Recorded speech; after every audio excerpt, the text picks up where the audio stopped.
আসসালামু আলাইকুম। একটি দেশের ১৫ বছরের ক্ষমতায় থাকার পর শেষ মুহূর্ত পর্যন্ত যেভাবে তিনি পলায়ন করে গেছেন, যেভাবে তিনি এক কাপড়ে বাংলাদেশ থেকে চলে গিয়েছেন। উনি ৫ই অগাস্ট যখন হেলিকপ্টারে উঠেন, উনার ব্যবহৃত কোনো জিনিস উনি নিতে পারেননি। এমন একটি খবর প্রকাশ করেছে ভারতের গণমাধ্যম ইন্ডিয়া টুডে। আরও চমক আছে। তিনি শেষ মুহূর্ত পর্যন্ত চেয়েছিলেন, যদিও জানতেন বিদায় ঘণ্টা বেজে যাওয়ার আগে শেষ মুহূর্ত পর্যন্ত ২-১ দিন ধরে আলোচনা হচ্ছে আওয়ামী লীগের মধ্যেই যে শেখ হাসিনা আর থাকবেন না। যেকোনো সময় তিনি পদত্যাগ করবেন। কিন্তু এইভাবে পদত্যাগ করবেন সেটা তিনি ভাবেননি।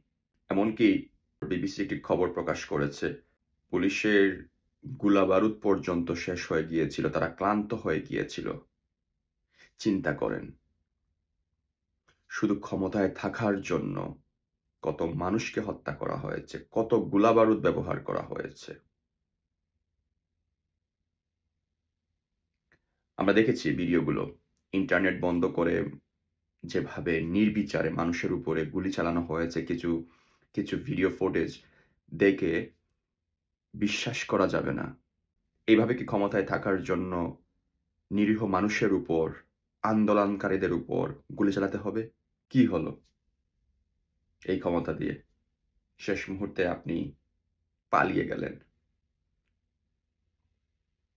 কি হবে আপনার সম্পদ দিয়ে? এই ক্ষমতা বলে আপনি বলেছেন, "আমার বাংলাদেশ, আমার বাবার বাংলাদেশ, সবকিছু আমার।" শেষ মুহূর্তে আপনিও থাকলেন না। এটা একটা শিক্ষা আমাদের জন্য। বাংলাদেশের এখন যে অবস্থা এবং পরিস্থিতি গত কয়েকদিন ধরে চলছে।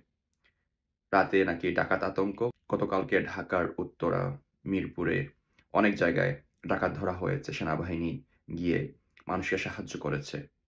কারণ আইনশৃঙ্খলা পরিস্থিতির অনেক অবনতি হয়েছে। পুলিশ থানায় নেই। আশা করি তারা ফিরবেন কাজে খুব শীঘ্রই। আমাদের এখন রাষ্ট্র মেরামত করার সময়। আমরা এখন বসে থাকলে চলবে না।